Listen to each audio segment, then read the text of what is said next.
bem-vindos. Pedro Advogado, e hoje a gente vai falar sobre a pena de morte no Brasil. A Constituição Federal da República Brasileira veda a pena de tortura em tempos de paz a de morte. Seu artigo 5º, inciso 3, mediante cláusula pétrea, fixou-se que ninguém será submetido à tortura nem a tratamento desumano ou degradante. No mesmo artigo, foi estabelecido ainda que não haverá penas de morte, salvo em guerra declarada, nos termos do artigo 84 da Constituição, de caráter perpétuo, ou seja, não é possível a pena perpétua, de trabalho forçado, de banimento e cruéis. Todavia, existe uma lei que não foi declarada inconstitucional e que é conhecida como Lei do Abate. É sobre a pena de morte no Brasil e sobre a Lei do Abate que a gente vai falar hoje. Estou aqui com o Dr. Rabelo. Boa tarde, doutor Rabelo, tudo bem? Boa tarde, doutor Pedro Sabordelli. Maravilha. Doutor, essa lei do abate, ela possibilitou a destruição de aeronaves em ar. E não é, eu até compreenderia se fosse depois de 2001, depois daquele desastre nos Estados Unidos, aquele ataque terrorista, né, das Torres Gêmeas e tudo mais. Só que essa lei, ela surge em 98, tá?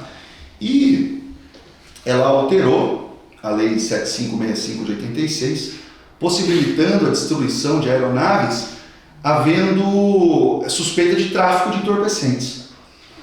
Não seria aqui...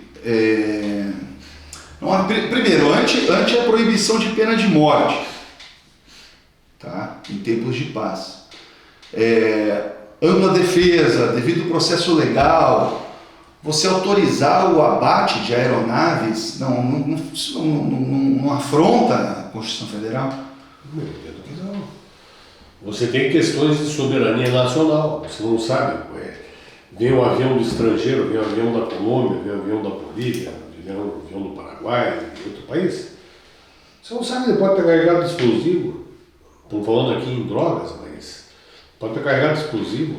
Veja o que aconteceu nos ataques de 11 de setembro, né? De 2001, acho que foi. Os ataques de 11 de setembro, aviões foram lançados ali contra as Torres Gêmeas, mataram um monte de gente, poderiam, contra as Torres Gêmeas e contra o Pentágono.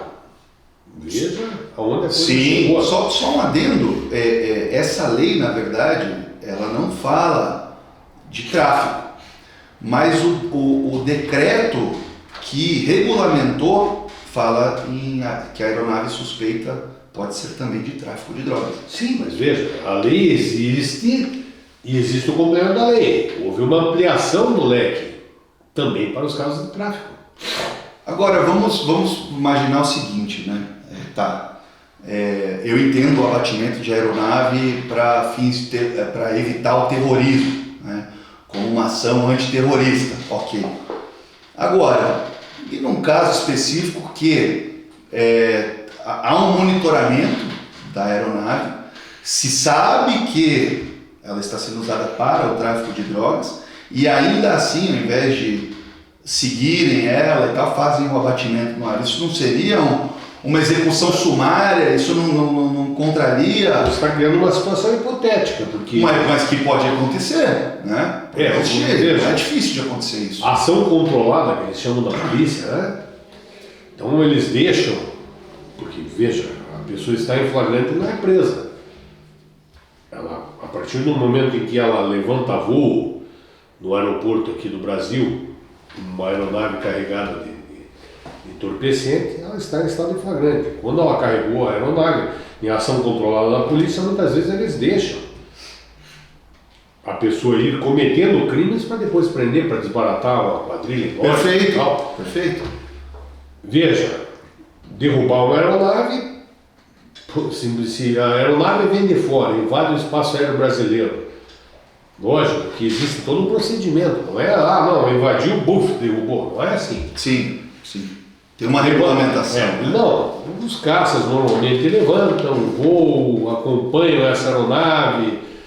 São vários requisitos, na verdade, para você fazer o existe um protocolo, né? Existe todo um protocolo de segurança, treinamento da aeronáutica, Então é feito um acompanhamento, é dito, ó, você vai descer, comunicação via rádio, desça, você invadiu o espaço aéreo brasileiro, desça, e se não atender os comandos, evidentemente acabar batendo na aeronave. Então, e veja, isso aí, o abate não é necessariamente uma pena de morte, o camarada pode pular de paraquedas, pode ter a sorte do avião cair e sobreviver, não é necessariamente uma pena de morte. Necessariamente não, mas Não, se assume que haverá morte. Mas veja, né? A exceção é sobreviver a uma situação dessa. Mas veja, todos os países, via de regra, têm uma regulamentação dessa espécie. Inclusive para o tráfico, será? Também. Ou só para aeronaves hostis? Não, eu entendo a questão da defesa nacional, da defesa do território brasileiro. Bom, veja, agora, tráfico de drogas. Suspeitas de tráfico de substâncias, quando nem a lei fala isso, é o decreto que regulamenta. Sabe? Não, veja, houve uma ampliação do leque, a lei está lá. Entendeu? Então eles compreenderam mais uma situação. Por quê? Porque essa aeronave pode esparramar, nesse meio tempo, se não for abatida, pode esparramar a carga de entorpecente que ela está trazendo, ela pode começar a jogar fora do avião.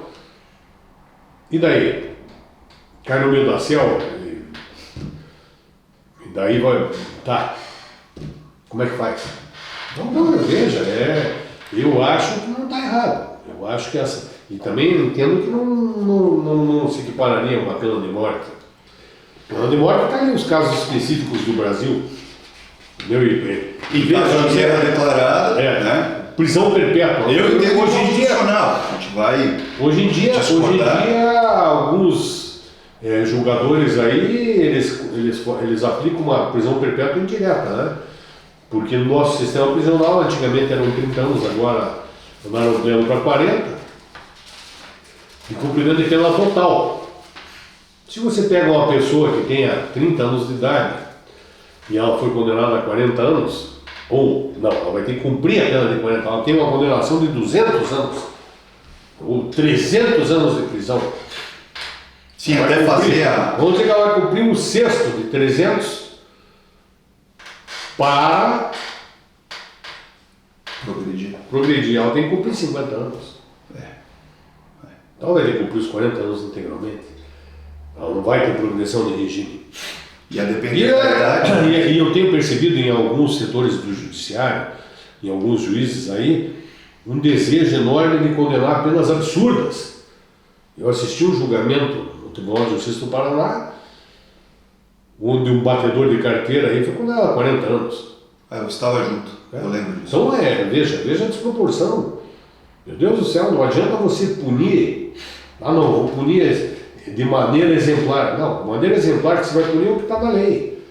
Não adianta você pegar e combinar uma pena de 40 anos para um batedor de carteira e depois condenar um ladrão a 7 anos. Ou condena 6 anos. Condena um batedor de carteira, um furtador,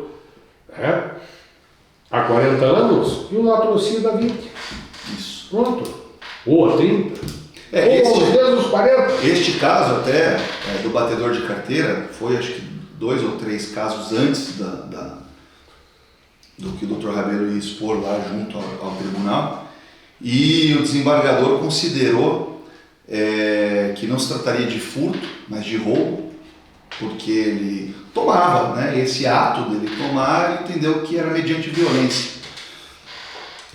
E ele aplicou a regra do concurso material, que você soma as penas. Então, ele tinha lá acho que 7 acusações, 8 acusações, e ele somou todas as penas e deu 40 anos. Mas teve uma desembargadora que acabou pedindo vista. E aliás, aquela desembargadora que pediu vista, ela é rigorosa nos julgamentos dela, e até ela achou absurda, porque veja, crime continuado existe, pelas condições de tempo, lugar e modus operandi, o modo como o crime é executado, deve se aplicar por política criminal moderna e tudo mais, deve se aplicar o crime continuado em casos como esse. Proximidade dos fatos, localização geográfica, meio empregado e tudo mais, pô, aplica o Não, era evidente que era crime continuado. Então, em vez de ser condenado a 40 anos, ele já 20 anos seria já uma pena excessiva, tá bom, 20 anos. O camarada vai cumprir lá 3 anos e tanto no regime fechado, vai para o semiaberto, depois de cumprir mais 3 anos no semiaberto, vai para o aberto. Agora, não adianta você querer punir com um rigorismo excessivo esses fatos, né? Aí você acaba criando um monstrengo jurídico, aí Não, o Brasil tem o Brasil tem muito dessa desproporção da pena, né? Eu vejo, por exemplo, os crimes de sangue, e foi aumentada, salvo engano, a pena máxima de cumprimento para, eu não sei se do tipo penal, enfim, mas foi aumentada a pena máxima de cumprimento, né? De 30 a pessoa pode cumprir agora 40 anos. Só que o problema nunca foi a pena máxima, o problema é a pena mínima. O camarada assassina alguém e não é considerado hediondo, 6 anos. Se ele for primário, pegar um juiz que não seja muito severo, que seja um garantista, que seja um legalista, que aplique a pena mínima, ele fica no semiaberto. Se for aqui no Paraná, é tornozeleira e casa. Dentro de alguns setores do judiciário, é que por vias transversas aí, alguns juízes estão criando uma pena de prisão perpétua dentro do país. É assim, o legislativo é que cria as leis. Os deputados deveriam criar instrumentos, proceder a alterações no Código de Processo Penal, no Código Penal, criar figuras de reincidência específica. Pronto, camarada que reincide nesse tipo de crime,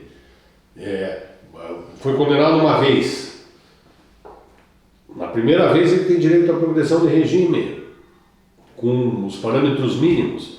Na segunda vez aumenta o intervalo de progressão de regime. E na terceira vez, meu amigo, você vai cumprir a pena integral. Eu quero ver se vai haver incentivo à criminalidade desse jeito. Você tem que criar institutos para combater a criminalidade. Não pegar e distorcer a letra da lei e criar monstrengos jurídicos para poder satisfazer de vingança da sociedade. Não, é um clamor público, um pretenso clamor público, para dizer, não, o judiciário está trabalhando pelo cidadão. Não, o judiciário tem que cumprir as leis, esse é o trabalho do judiciário. A lei existe, essa lei é muito branda, ótimo, mude a lei. Perfeito. Aperfeiçoe a lei. O momento que vivemos exige que essa pena aqui seja aumentada. Não existiam crimes cibernéticos, hoje existem. Criaram-se leis específicas para determinadas coisas. Crime através de PIX. PIX é um instituto recente. Vamos criar uma lei para combater os crimes de PIX. Tudo certo? Agora você não pode combater o crime de PIX com maior rigor do que hoje, que você vai adaptar. É um estelionato, é uma fraude. Uma apropriação. Uma apropriação que diz a lei, não pode ser além do que diz a lei. Né? Então, a gente vê algumas distorções aí que não ajudam em nada. Nós temos visto aí um recrudescimento, porque a pena tem o seu caráter pedagógico, né? Punitivo, e a intenção é ressocializar o indivíduo, trazer ele de volta ao convívio da sociedade. Como é que alguém condenado por furto a 40 anos, se tiver 30 anos de idade, vai sair com quanto tempo na prisão? Porque se ele progredir de regime em 1/6 da pena, ele vai ter que cumprir quase 7 anos para ir para o semiaberto. Sim. Depois mais 6, 7 anos para ir para o aberto. Ele vai perder 14 anos da vida dele. Se ele tiver 30, ele sai com 44. Com 44 anos de idade, eu quero ver quem é que vai dar emprego para essa pessoa. Não, ele está profissionalizado no crime, né? Ele vai entrando lá, ele vai ter que entrar numa dessas facções, né? Invariavelmente é o que acontece. Ainda mais se ele ficar esse período todo lá, não tem como. E normalmente a pessoa que está roubando, de regra, não tem um lastro financeiro da família. Exatamente. E quando ele sair de lá, ele não vai poder se apoiar no pai, na mãe, que talvez já estejam até mortos, né, quando ele sair de lá. E a sociedade, a própria sociedade fecha as portas, porque existe um preconceito normal. Uma pessoa, um empresário que deixa com dinheiro não vai contratar uma pessoa que foi acusada de furto, de roubo. Né? Ele não vai poder trabalhar em banco, nem em empresa de segurança. Vai trabalhar no quê? De jardineiro. Até o dia que descobrirem que ele furtou, que ele roubou, porque eles vão fechar a porta da casa também. Então a situação vai afunilando. A mesma coisa é você colocar alguém acusado de pedofilia num jardim de infância. Não tem como. Né? Quer dizer, as famílias não vão acolher em sua casa alguém que seja acusado de estupro, de pedofilia, de furto, de roubo. Então é bem complicada a situação. Nós temos uma situação aí que a criminalidade aumenta e as condições de reintegração dessas pessoas condenadas por crime diminuem cada vez mais. O mercado de trabalho não absorve essa mão de obra. Então, é realmente um problema seríssimo aí, que exige dos representantes do povo atitudes. Perfeito, perfeito. Eu queria retomar aqui a questão da pena de morte no Brasil, em caso de guerra, né, declarada. E assim, havendo a guerra declarada, como que é executada a pena de morte no Brasil? É por fuzilamento. E isso está tudo previsto no Código Penal Militar. Eu não sou, não conheço o CPM muito bem, nem o Código de Processo Penal Militar, mas é uma legislação bastante interessante, né? E eu queria ler aqui os tipos de crime que durante a guerra autorizam o fuzilamento do cidadão brasileiro. Então o primeiro deles, e está tudo no Código Penal Militar, o primeiro deles é traição, tá?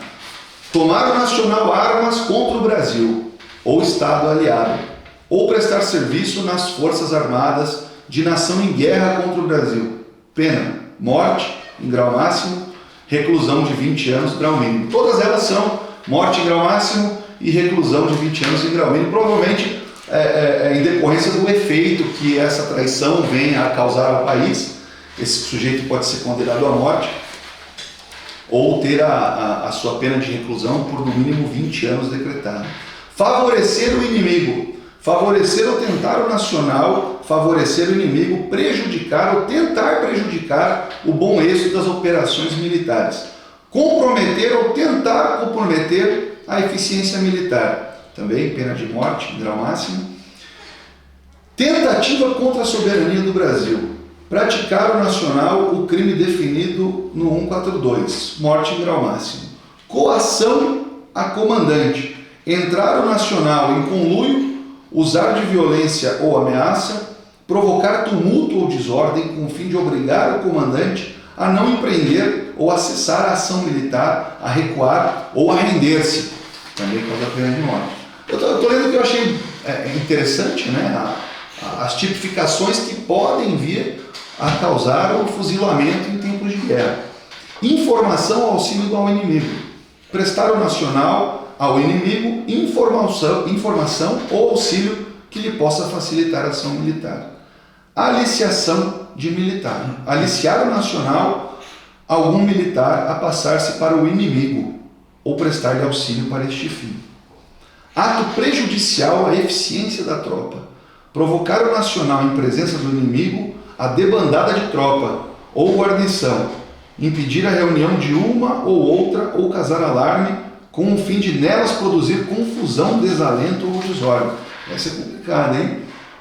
Fui gritar, não pode gritar, corre, moçada, que pode dar pena de morte aqui, se você causar a debandada da tropa ou da guarnição. Bastante interessante aí. Então esses são os tipos penais que o nacional pode ser eventualmente morto, tá? Sofrer a pena de morte por fuzilamento do Brasil. Não sei se o doutor Rabelo quer fazer alguma outra observação com relação à pena de morte no Brasil e a lei, acho que a gente discutiu bem, né? Tem o caso também da traição imprópria, do artigo sim, 32. é que aí não é nacional, né? Mas aí seria para o estrangeiro. Isso. Que daí, lógico, evidentemente que o nacional, se não tivesse morrido por uma outra causa, ele também morreria junto com o estrangeiro, né? Porque daí eles praticaram o crime em concurso. De toda maneira, todos esses crimes aqui que prevêem pena de morte se referem à traição à pátria, né? Sim. Então em caso de guerra, o Brasil tem uma índole pacífica e provavelmente nós não vamos enfrentar aí nenhuma situação que possa contemplar essas situações aqui. Elas são previstas. Não tem previsão porque é uma legislação mais antiga e lógico que ela... Que foi contemplada pela Constituição. Né? Sim, ela permanece vigente, porque se houver uma guerra, já houve guerra no Brasil com o Paraguai, tá, pronto. Isso aqui vigia. Né? Uma situação como a guerra do Brasil e do Paraguai estaria compreendida nesse contexto aqui. Então haveria possibilidade de pena de morte. Isso aí é para evitar traições. É possível que o nacional passe informação para o estrangeiro que está em guerra com a gente. Claro. É que nem o caso da União Soviética aí, da Rússia, desculpe, União Soviética já deixou de existir. Os agentes duplos, né, por exemplo. A Rússia e a Ucrânia. O russo vai passar informação para o pessoal da Ucrânia? Eles devem ter uma legislação bem mais severa que a nossa, prevendo aí esses casos. Com certeza. E vice-versa, a Ucrânia também... A Rússia assassina os traidores sem estar em guerra, imagina em guerra. Né? A longa-manos do presidente russo é terrível. Mas vamos lá. Então, basicamente, é isso aí, né? Perfeito. A pena de prisão perpétua não existe na legislação brasileira, mas existem alguns casos que casos que na prática ela vem ocorrendo. É verdade. Pena de morte. E o interessante também falar aqui é que, veja, a Constituição Federal, ela proíbe a pena de morte em tempos de paz, né? Só que ela proíbe outras penas, por exemplo, de caráter perpétuo, que às vezes ocorre, como o Dr. Rabelo explicou, ela proíbe trabalho forçado, banimento e cruéis, ou seja, penas de tortura, ainda que em guerra, porque aqui ela não faz a exceção da guerra, né? Aqui ela não faz a exceção da guerra. Humanas, degradantes, etc. Exatamente, então, existem convenções aí que prevêem tratamento humano ao inimigo, capturado, prisioneiro inimigo e tudo mais. Perfeito, doutor. E tudo mais. É isso aí. Esse foi mais um tema abordado aqui pela gente. Tamo junto. Bora para a próxima.